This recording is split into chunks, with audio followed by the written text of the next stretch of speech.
Hello. Oh, there we go. Hi, everyone. Welcome. Thanks for being here for Block 8, our eighth screening block on this Sunday afternoon of NYC Webfest in Miami Beach. Yes. So I'm Robert. I am the social media director for NYC Webfest, and we're going to do a little talk back right now with the people from the creative team of Minimally Invasive Procedure. And why don't you guys just both introduce yourselves? Sure. My name is Christopher Ramsey. I'm Cooper. Cooper Ramsey, my son. And of course, and to tell us, of course, what you did on the project. I mean, we saw your names up Sure. there, but So, for the folks online. So Minimally Invasive Procedure is, I wrote it and directed it. It's all stock footage, archival footage, and iPhone footage, sort of a pandemic project. And my muse was my son. He played my young Robert Craig as a child wearing the astronaut suit. So that's Cooper's involvement. Thank you all for turning out. It's really great. Really great. Thank you, NYC Webfest. Now, yes, Christopher, so what an interesting and unique concept that we got to see with your project. Can you tell us, so I can say, so we see the journey of an individual through voice messages that he receives on his cell phone or phone. Sure. And just tell us how you came with the concept of that, because it was such a fascinating way to reveal story and character. So please tell us about that. Sure. So I wanted to make a film, and I didn't have any actors. So during the pandemic, the best way to get the highest quality actors was to get some voice actors. So that's how I sort of constructed it based on, these are my resources. I'm going to use this to create this story. Now I want each character to reveal something about the main character and to propel the story along. So yeah, I used really great voice actors, some well-known people in animation and film. So yeah, it was great. Yeah, and I will say it was just so fascinating for me, especially how we find out so much about this character that we never see. And find out how he has so many different flaws and all these different relationships we learn about his entire life. He's a very flawed character, right? He's got a mistress, he's got an ex-wife, he's got the girlfriend, he's a complicated guy. He's got a lot of stuff going on, and he's got this book deal. And he doesn't make it to, I mean, spoiler, he doesn't make it to publication. But like, I just wanted to be able to, all the messages are under a minute long. And I have two different versions of this. One, I instead of using the names of the characters, the mother, the girlfriend, I just have episode numbers. But I changed it to have because you would know who's calling you on your phone. You would see the information. So I wanted that to be that you would know who the message was coming from. You got students, like I said, the exes, the current girlfriend, the family members, the mother and the brother, a friend. All these people sort of contributing to reveal who this character is. And you told me earlier that the platform that you chose to release this on was TikTok. Or is that just one of the platforms? Well, I was curious. First of all, I'm 52, and I always say this: I have no business being on TikTok. Right? It's not for us. Right? It's not for us. But I do think that there's something very exciting, and there's a potential to tell stories on TikTok and to reach an audience that you can't usually reach. So I like the idea of the 1 minute boxes and how they play in a loop. It was kind of like an art installation. And I was sort of playing with the idea that what if somebody just came into the story in the middle of the story and watched it from the middle point on, or watched it backwards, or watched it, just scattered? Would it tell a different story? I was sort of playing with the format. TikTok, to me, I mean, for all its faults, for all it is sort of an interesting place to tell serialized narrative story. And, the way you were just talking about it, watching through it felt like it could almost be an art installation in a gallery as well. I mean, that was my thought. Is it was something that if you were walking through and you were seeing these things, each level or each window that you saw is going to reveal something about this character. And now Cooper. Now you played young Robert in the series. Now, so what was it like working with your dad as a director? I don't remember. It was 2 years ago. I don't have the greatest memory. All right, well, his shorter hair. I just remember that I bought the astronaut costume for $50 on eBay, and I was like, "You're gonna wear it. You're gonna do this." And the house was next to my house. That house falling apart was in that house was right next was my neighbor, and we got to it the day before they demolished it and built a new house. Yeah, so that was Cooper's involvement. Well, speaking to are we talking about the house with the ferns? The window, yeah, the window broke. Yeah. Okay. So that is revealed. That particular scene is revealed early on, and then it comes to fruition of knowing about these scenes when the mother leaves a message. Tell us a little bit about that, because it's such a connecting point in the series. At least it was for me. Tell us where. I'm trying to tell us. I don't want to sound pretentious. I was trying to this is where memory and creativity and present day sort of all intersect, and that memory feeds creativity. We get a sense that he's telling a story about himself, and this, I just know that house was fascinating to me because a tree had fallen on that house, and it had and I broke into the house to get that video of that window, and I just remember standing in that room thinking, this is a family lived here. This is where Christmas happened. This is where holidays happen. This is where people play. This is where people lived, and now it's just this gone. It's just this thing. So I was just fascinated by it. I'm really fascinated by a photographer named Robert Crutzen. It just reminded me of a Crutzen photograph. It was just fascinating to me. I was just last week, I was in Baltimore at the Baltimore Web Fest, and somebody said, "I know what that window meant. That window was his heart." I never thought of that. That's not my thought, but yeah. Well, it's amazing what people take away, especially because there's so many visuals to concentrate on. You say there's some iPhone. You said that you filmed with iPhone, and then some found footage. How did you go about getting that? That was from the National Archives. This is all. So the thing was, I didn't want to pay any money, so I went to the NASA, and the National Archives has a great collection of Super 8 films.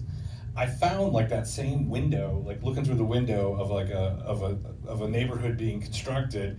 And they sort of matched, the window panes matched with the window of this Florida house that it kind of all worked out. But yeah, so National Archive footage, NASA archive footage, and all the sound effects is from, if I can get this right, the Cassini space mission recorded sounds of Saturn. And those are the sounds of the radio waves that Saturn was emitting. So that's what I used, that was my soundtrack. Yeah, and that's all free on NASA.org. You can get all that footage. I think I just love this idea of found footage.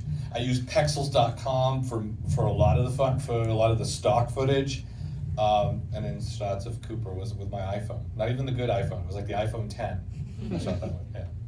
Okay, so if anyone goes and uses some of and you found out because of him, you should probably give him a shout out. You should do. All right? You should do all that stuff. I mean, whatever you have. I love abracadabras. That's amazing. That is what a great series that is. Fun. It's so fun, but that's with a lot of money, right? Yeah. What if you don't have any money? You can do it. You can still do it. What if you don't have any people to help you? You can still do it. What if you don't have a camera? You can still do it. It's all there. You just gotta be creative.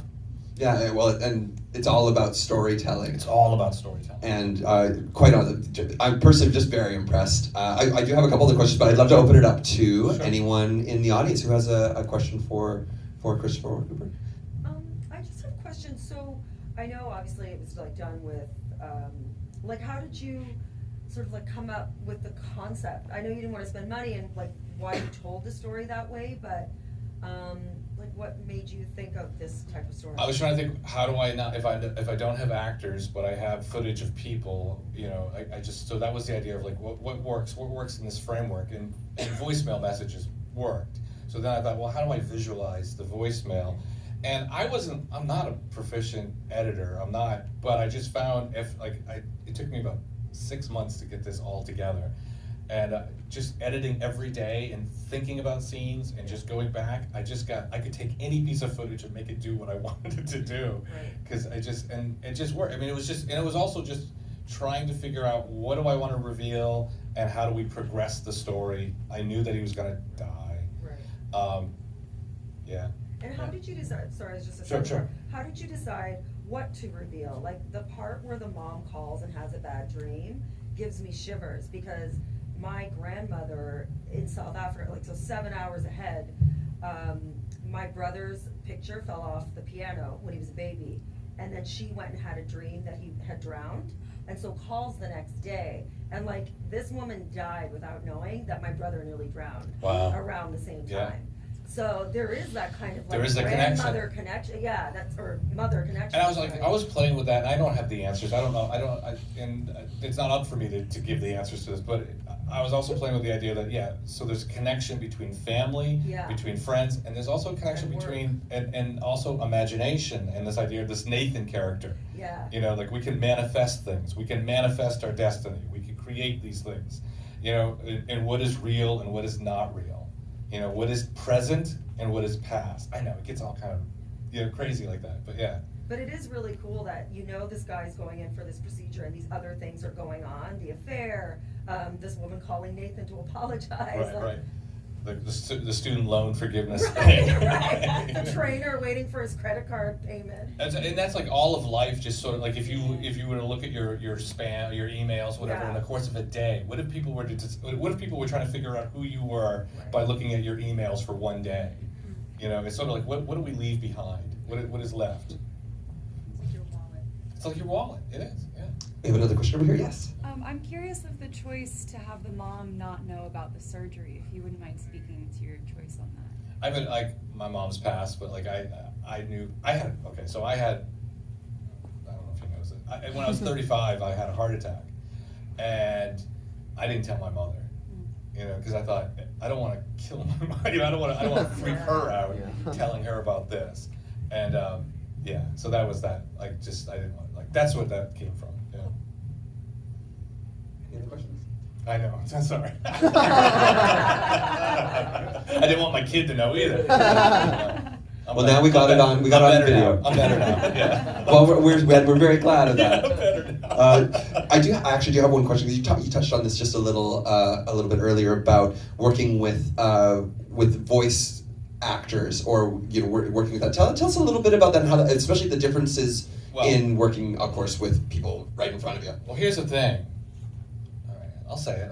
Like, first of all, if you go on Fiverr and look, everybody's side hustle, like all these there's name talent on Fiverr doing voice work. Whether it's people that work in animation, people who work in video games, or regular actors. And during the pandemic, where a lot of actors were not working, I had like really talented people.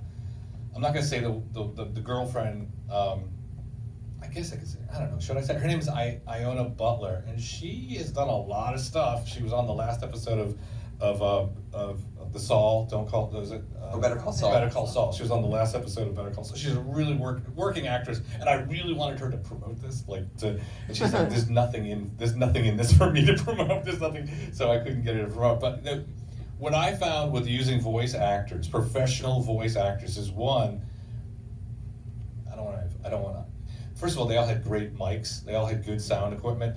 So I got perfect audio, and because the way it was set up, maybe because it was Fiverr, maybe it was the pandemic, I don't know what it was, but they were really, whatever, if that's not good, we'll do it again. Like, I'll do 3 takes, 4 takes, 5 takes, whatever you want. I remember the student, she had a problem saying the word motif, and I had to keep going back and help, getting her to know how to pronounce the word motif. She kept saying motif. Anyway, but I just got so great sound, great performance out of complete strangers who had no idea, nothing invested in this project other than making whatever they were making, and they just delivered. So I got great sound. I really cared. I really wanted the sound to be, great. Yeah. Well, it really came together excellently. So And it was like, congratulations. and everybody was so you could tell the backstory of the characters just through their voices. Like, it was so much was revealed. I'm so happy about that. I'm so happy about that. No, you really should be. That was really one of the really striking things, is how much was being revealed, not just in what was being said, but their emotions behind it, which is, of course, a very different skill as a voice actor. So it was just, it really, added and brought everything to life in such a great way. Great performances and it was like nobody saw what the other person was doing. Nobody knew what everybody's working in a vacuum. Nobody knows what anybody else is doing. Nobody even knows what this is. They hadn't even seen footage. They're just reading a script. So and they were just taking my word for it, and I couldn't be happier so that's the other thing. Use voice actors if you can, because they're fantastic. Well, thank you so much for Thank you. Thank you. But what a lot of great reveals today too. I just learned a lot about I could use that for my project going into the future. So you should trademark everything you just told us. Well, use social media, use Instagram Reels, use YouTube, whatever, YouTube Shorts, use TikTok, use voice actors, find free stuff. There's tons of free footage out there. Make your thing, make the thing. That's my. I'm a teacher, so at the end of the day, I'm like, you got to make the thing. So, all right, thank you so much. Yeah, and thank you both of you. And just before we end this, I would just love for you to say where we can find the project on socials. So if you go to my Instagram, which is Minimally Invasive Procedure, if you search for that, you'll find it, and the Vimeo link is in the Instagram.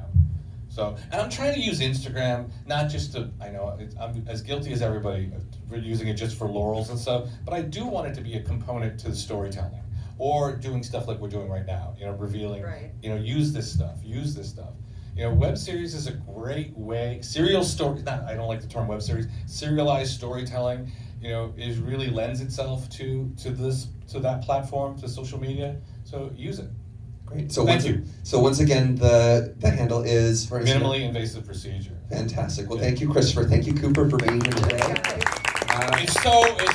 First of all, I'm a dad, and it's so great to have my kid involved in all of this and have him see it and be a part of it. It really is meaningful to me. So thank you for indulging that. Thank you. Oh, well, thank you. That's great. Thank you so much. And thank you, folks, for being here. And we'll be starting the next block in a little bit.